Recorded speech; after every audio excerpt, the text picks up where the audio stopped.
Hey guys, I'm Tim with BleepinJeep.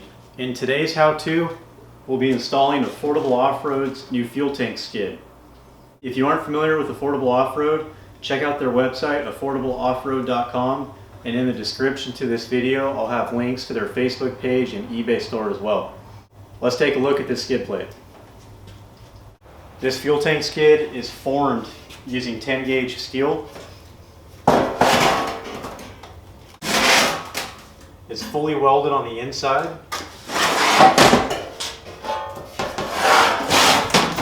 As well as the outside.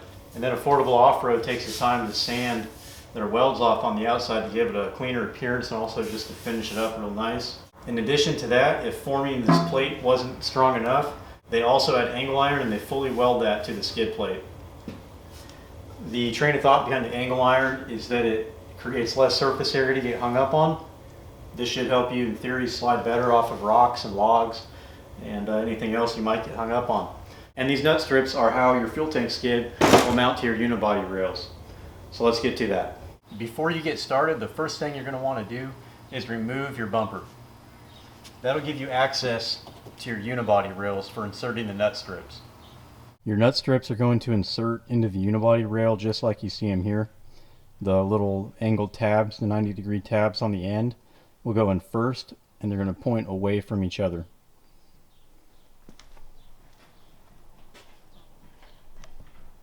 Go in right there and right there.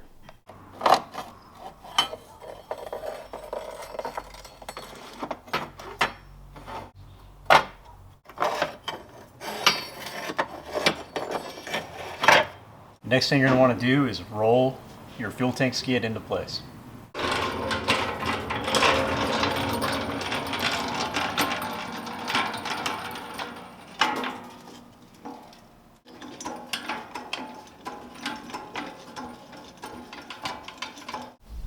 After you get your tank skid into place using your floor jack, you get all of your bolts started by hand with 4 bolts here, and then go ahead and tighten them up.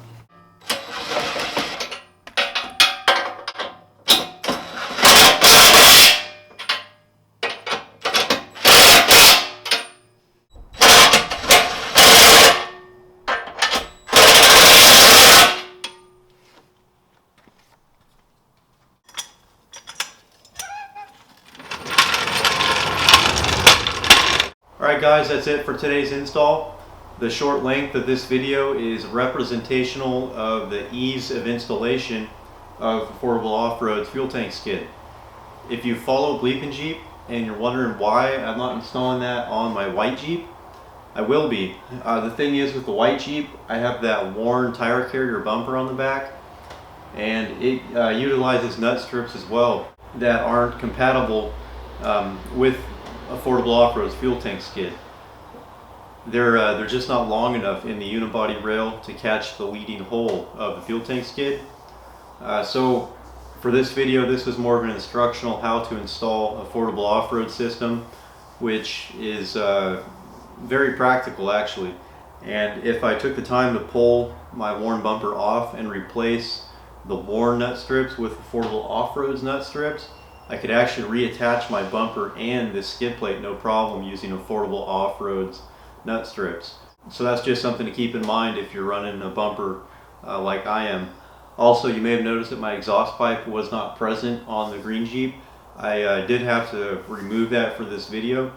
Affordable Off-Road does compensate one corner of their fuel tank skid to get around an OEM exhaust pipe.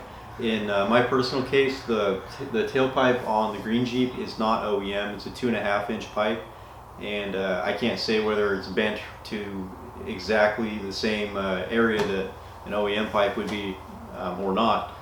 In my case, it almost cleared. It just wouldn't quite clear. But if you're running an OEM tailpipe, you shouldn't have any problem installing this. And once again, if you are not familiar with Affordable Off-Road or haven't been to their website in a while, please check them out, affordableoffroad.com. And in the video description below, I'll have links to Affordable Off-Road's eBay store, website, and Facebook.